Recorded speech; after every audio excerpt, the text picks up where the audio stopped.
সম্প্রতি মুক্তি পেয়েছে বহুল প্রতীক্ষিত রামায়ণ সিনেমার প্রথম পর্বের টিজার। রণবীর কাপুর অভিনীত রাম গ্রিমস অবশেষে প্রকাশ্য আসতেই মন জয় করে নিয়েছে দর্শকদের। তবে টিজারটি ভারতে নয়, বরং মার্কিন যুক্তরাষ্ট্রে প্রকাশ করায় ক্ষোভ প্রকাশ করেছে নেটিজেনরা। টিজারে তুলে ধরা হয়েছে রামের জীবনের বিভিন্ন মুহূর্তের ঝলক। কোনো রকম সংলাপ বা গান ছাড়াই শুধুমাত্র ব্যাকগ্রাউন্ড মিউজিকের মাধ্যমে তৈরি করা হয়েছে পুরো দৃশ্যপট। প্রকাশের কয়েক ঘন্টার মধ্যে টিজারটি ভিএফএক্স এর কাজ প্রশংসা কুড়িয়েছে। তবে টিজার প্রকাশের ক্ষেত্রে বেশ কিছু বাধার সম্মুখীন হয়েছে প্রযোজনা প্রতিষ্ঠান। মুম্বাই ইন্ডিয়া গেটের বড় আয়োজনের পরিকল্পনা থাকলেও মধ্যপ্রাচ্যের চলমান পরিস্থিতির কারণে তা স্থগিত করা হয়।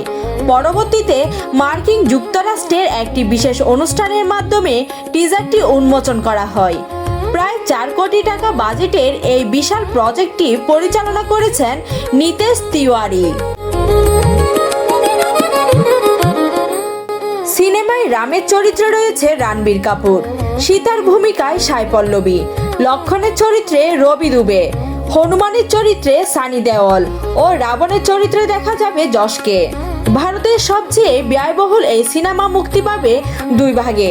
প্রথম অংশ মুক্তি পাওয়ার কথা রয়েছে চলতি বছরের দীপাবলিতে, আর দ্বিতীয় অংশ আসবে আগামী বছর দীপাবলিতে।